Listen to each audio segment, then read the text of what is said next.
Hey guys, welcome back to my channel. Welcome back. So আজি তোমালোকৰ যোনটো সেকশনৰ ওপৰত ডিসাইড কৰা মানে ডিসকাস কৰা হ'ব সেইটো তোমালোকৰ হ'ল CPC sections. CPC কি মানে মাৰ্কাৰ এইবোৰ কাম নিদিয়ে. CPC তোমালোকৰ পাৰ্ট 1ৰ ঠিক আছে, পাৰ্ট 1ৰ ডিসকাস কৰা হ'ব. পাৰ্ট 1 তোমালোকৰ আছে কি আছে, ফাৰ্ষ্টে তোমালোকৰ সেকশন 9ৰ পৰা আছে তোমালোকৰ পুৰা 35 তোমালোকৰ CPC পাৰ্ট 1 আছে সেকশন 9ৰ পৰা সেকশন 35B লৈকে ঠিক আছে. সো আমি তোমালোকক এতিয়া কেইটামান চাওঁ আহা সেকশন তোমালোকৰ 9টোত কি আছে. সেকশন তোমালোকৰ 9টোত আছে যে courts to try all civil suits unless barred, ইয়াত লিখা আছে যে courts to try all civil suits unless bird.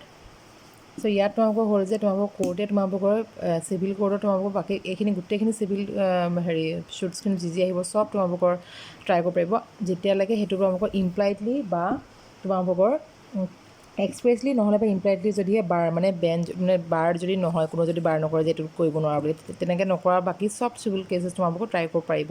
আৰু ইয়াত তোমালোকৰ দুটা এক্সপ্লেনেশ্যনো আছে, সেই এক্সপ্লেনেশ্যনকেইটা তোমালোকে নিজে চাই ল'বা. মই জাষ্ট তোমালোকক জাষ্ট এটা চিম্পলকৈ হেডিংটোহে মই সদায় বুজাওঁ, তোমালোকে নিজে দেখিছা. বাকীবোৰ যদি ভিডিঅ' চোৱা, মই সদায় শ্বৰ্টছ ভিডিঅ' কৰি চাওঁ যাতে মানে মানুহ ব'ৰ নহয়. অ'কে, চ' এইটো তোমালোকৰ সেকশন 9 হৈ গ'ল. মোৰ ভিডিঅ'জবোৰ তোমালোকৰ একদম সৰু থাকে যাতে মানুহবোৰৰ যদি য'ত মই ব্ৰিফলি মানে এক্সপ্লেইন মই তোমালোকক ডাঙৰকৈ কৰিবলৈ থাকে তেতিয়া বেলেগ ডাঙৰকৈ বনাওঁ, কিন্তু এনেই মই বেছিকৈ তোমালোকক কৰোঁ কি ব্ৰিফলি মানে এই জাষ্ট সৰুকৈ বুজাবলৈ চাওঁ. অ'কে, চ' তাৰপিছত তোমালোকৰ এইটো সেকশন 9 হৈ গ'ল. সেকশন 10টো কি আছিলেতো মই সিদিনা এটা ডিফাৰেঞ্চ ভিডিঅ' দিলোঁৱেই. সেকশন 10 আৰু 11 সেকশন 10 আৰু 11 কি আছিলে মই সিদিনা ভিডিঅ' বনাইছিলোঁ আগৰ ভিডিঅ' চাব পৰা. সেকশন 10টো আছিলে যে তোমালোকে ষ্টে অফ শ্বুটছ মানে তোমালোকৰ পেণ্ডিং কেছেছ যদি থাকে আকৌ সেইটো চলিব নোৱাৰে. তাৰপিছত তোমালোকৰ এইটো আছিলে ৰেজ জুডিকাটা ঠিক আছে. চ' ৰেজ জুডিকাটা কি আছিলে, ৰেজ জুডিকাটা আছিলে তোমালোকৰ যোনটো অলৰেডি ডিছকাছ হৈ যায় মেটাৰ, সেইটো তোমালোকৰ আকৌ হ'ব নোৱাৰে. হৈ গ'ল 10 আৰু 11টো হৈ গ'ল. এতিয়া 12টো চাওঁ. 12টো আছে যে সেকশন 12টো আছে. My goodness, this one is so disturbing, man. Wait, let me get another marker. তাৰপিছত আমি কণ্টিনিউ কৰিম ঠিক আছে. So disturbing.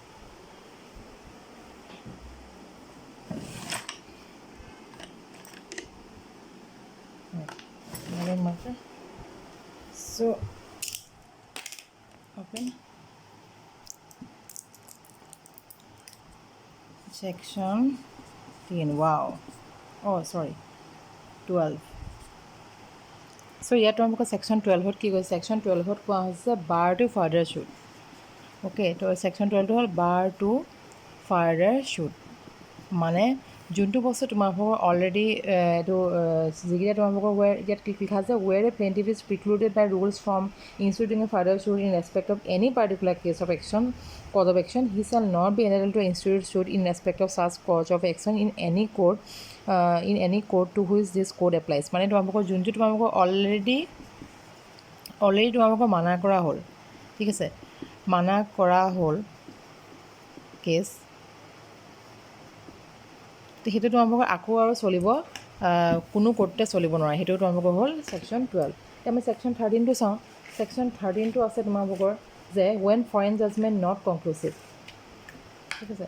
চ' সেকশন 12 সেকশন 13টো হ'ল যে when foreign judgment not conclusive. তো ইয়াত তোমালোকৰ আছে এই foreign judgment shall be conclusive, a foreign judgment shall be conclusive to any matter thereby directly executed upon between the same parties or between parties under whom they or any of them claim litigating ঠিক আছে, except তোমালোকক সেইখিনি লিখি দিয়া আছে কোনো ক্ষেত্ৰত মানে it has been pronounced by a court of competent jurisdiction ঠিক আছে. তো নট কনক্লুচিভ সেইটো এটা আছে যদিহে তোমালোকৰ কম্পিটেণ্ট কোৰ্টে যদি তোমালোকৰ যদি সেইটো হোৱা নাই তেনেহ'লে তোমালোকৰ ফৰেইন জাজমেণ্টত মানে ক'লে নহ'ব.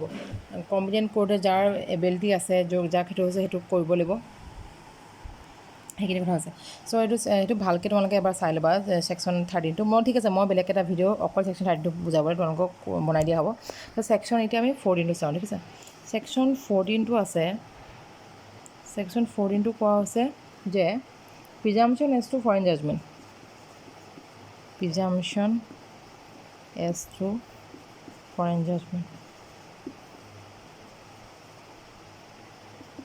একচুৱেলি এইটো মই অহা দেখিছোঁ হা এক্সামৰ প্ৰিভিয়াছ কুৱেশ্যন পেপাৰ তোমালোকৰ জাষ্ট মানে ছেকশ্যনটো তুমি হেডিংটো মুখস্থ কৰিলে হ'ল presumption as to foreign judgment তেনেকৈ আহিছিলে চ' এনেকুৱা বস্তু কি হয় তোমালোকৰ ফৰেইনৰ দুটা আছে ন 13টো আৰু 14টো দুইটা তোমালোকৰ এই দুটা এফ মনত ৰাখিবা ফৰেইন বুলি মনত ৰাখিবা 13টো আছিলে নট কনক্লুচিভ ফৰেইন জাজমেণ্ট নট কনক্লুচিভ আৰু 14টো আছিলে প্ৰিজাম্পশ্যন এজ টু ফৰেইন জাজমেণ্ট যে ফৰেইন জাজমেণ্ট হয় বুলি কৈছে তুমি প্ৰিজিউম এটা কৰিব পাৰা সেইটো তোমাৰ পঢ়ে চ' তাৰপিছত তোমালোকৰ ছেকশ্যন 15ৰ পৰা ষ্টাৰ্ট হয় তোমালোকৰ প্লেচ অফ শ্বয়িং ক'ত ইনষ্টিটিউট কৰিব পাৰে কেছটো ক'ত ফাইল কৰিব পাৰে কি কৰিব পাৰে সেইখিনি তোমালোকৰ ছেকশ্যন 15ৰ পৰা ষ্টাৰ্ট হয় চ' তাৰ এনেই হেডিংটো হ'ল প্লেচ অফ শ্বয়িং ঠিক আছে তাৰপিছত তোমালোকৰ ছেকশ্যন 15টো হ'ল যে কোৰ্ট ইন হুইচ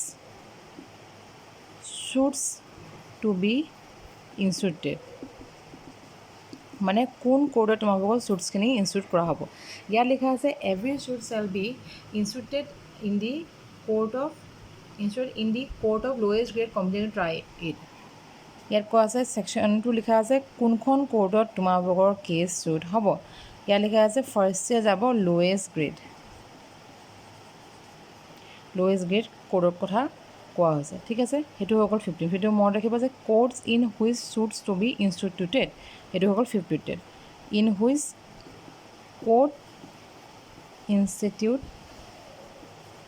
কৰা হ'ব এইটো হৈ গ'ল তাৰপিছত তোমালোকৰ সেইটো হ'ল লোৱেষ্ট গ্ৰেড তাৰপিছত 16টো হ'ল ছেকশ্যন 16টো হ'ল এইটোতো হৈ গ'ল ক'ত ইনষ্টিটিউট কৰা হ'ব 16টো হ'ল তোমালোকৰ শ্বুটছ টু বি ইনষ্টিটিউটেড হোৱাৰ ছাবজেক্ট মেটাৰ ষ্টুডেণ্ট য'ৰ ছাবজেক্ট মেটাৰটো হৈছে তাতেই তোমালোকৰ তাৰ কোৰ্টতে কৰিব লাগিব শ্বুটছ টু বি ইনষ্টিটিউটেড হোৱাৰ ছাবজেক্ট মেটাৰ চিটুৱেট চ' এইটো কেনেকৈ মনত ৰাখিবা 15টো হ'ল কোৰ্ট ঠিক আছে কোৰ্ট 15টো হ'ল কোৰ্ট 16টো হ'ল যে য'ত ছাবজেক্ট মেটাৰ হয় মানে য'ত যিটো বস্তু হয় তাতে কৰিব লাগিব য'ত ছাবজেক্ট মেটাৰ টোতে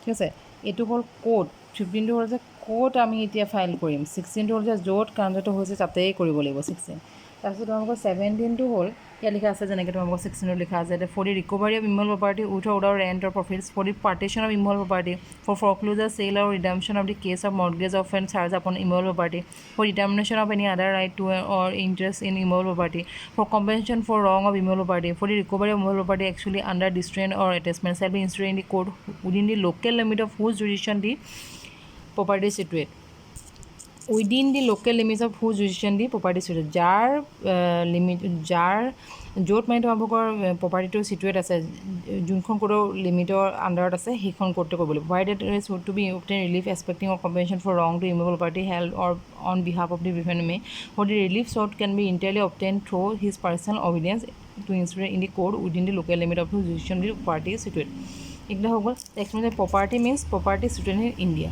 ঠিক আছে তাৰপিছত তোমালোকে এইখিনি 17 18 আহিছে সেইখিনিও কৰি গৈ আছোঁ মই ফাৰ্ষ্টে তোমালোকে এইখিনি ফাৰ্ষ্টৰ পৰা চাই লোৱা ঠিক আছে থেংকছ ফৰ ৱাচিং গুড লাক